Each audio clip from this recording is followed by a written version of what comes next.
Good afternoon, everybody, and I'm sorry it's been so long since I have done a Geoffisode. It seems like it's probably been 3 or 4 months, but it's probably longer. Interesting times. I hope everyone is well. Certainly at Vet HQ, where we're pumping along and life is very interesting. But one of our mottos is learn, grow, evolve, and some of you will know, and if you're on our Facebook feed, we tend to quite often do nutrition and talk about nutrition with respect to the major pet food companies. It's easy and complete when you can buy a bag which has everything in it. And up until now, I haven't necessarily been a massive fan of raw food purely because it's incredibly hard to make a complete and balanced diet. And so when it comes to me being a scientist, just mixing a little bit of chicken, a little bit of rice, a little bit of vegetables doesn't really cut it when with respect to what we call complete and balanced, everything that your pet needs. Now, along comes a company called the Veterinary Nutrition Group, and they're run by board-certified veterinary nutritionists. They're in Australia, and they're an amazing group. And we were lucky enough to have them present to us a couple of weeks ago. And today's the first day that I've actually gone to their website and used their website. And ultimately, let me just tell you the summary. There is an organization called AFCO in America, and they standardize food. All the food that is complete and balanced need to have their certification. Now, what you'll find is that some food, like the Hills and the Royal Canin that we recommend in clinic, has AFCO standards approval. A lot of the food that you can buy from the pet shop or from the supermarket says meets AFCO standards. So they actually haven't been tested. And what meat means is, so if you have a protein level of 36%, then the protein, as long as you meet the protein level of 36%, you meet the required standard. But as you all know, you can get protein from multiple sources, and some protein can be used by animals and some protein is detrimental for animals.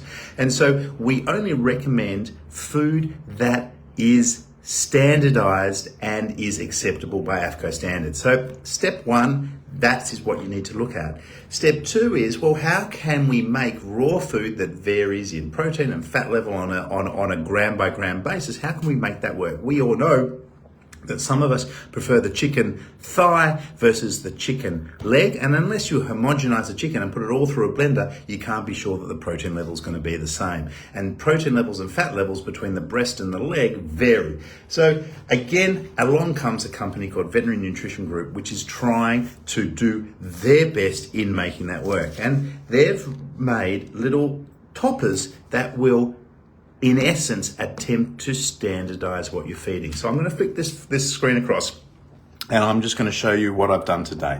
So this is their website. Hopefully it's the right way around on the screen. It's called the Vet Nutrition Group. I don't know whether it's going to focus on that, not quite, but it's vngpets.com, but you can find it by typing in Veterinary Nutrition Group. And obviously they believe in fresh food. Obviously for me, very busy, I don't believe I can ever make pet food like this, and that's why I use good quality dry foods such as the ones that we recommend in clinic. But if you were to do this, and let's just say we have a dog, okay, there's cat food cat recipes as well, but we have a dog, right, and we want to make a homemade diet, okay, and we want to go to the recipe database. And so you click on recipe database just there, and what it comes up with is a variety of tabs, and these tabs are healthy adult recipes, healthy puppy recipes, low fat recipes, and that goes for our schnauzers out there that can't metabolize fat, and renal disease recipes for dogs with food sensitivities, recipes for puppies with food sensitivities. Now this list is growing, but today I've been looking at renal diets. And so I wanted to go to this because I have a dog that I'm looking at the moment that has kidney disease. And it's really important that we balance what we're doing and we make sure that we do the best thing by maintaining the kidneys for forever, or for as long as we possibly can. Now, these are recipes. These are all recipes, and in particular, this dog has dietary sensitivities. So look at this one: crocodile, sweet potato, and kale. And this is completely a free resource. okay? And it talks to you about the preparing, serving, daily feeding requirements. And the best thing about it is that to make this complete, you get from this company the Complete Me Renal Canine Topper.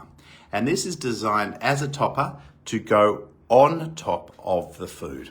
So for me, as a veterinarian and in essence as a scientist, I have to always recommend what is the best, okay? And I always have to recommend that I know exactly what's in a bag. Here you go, here's a bag.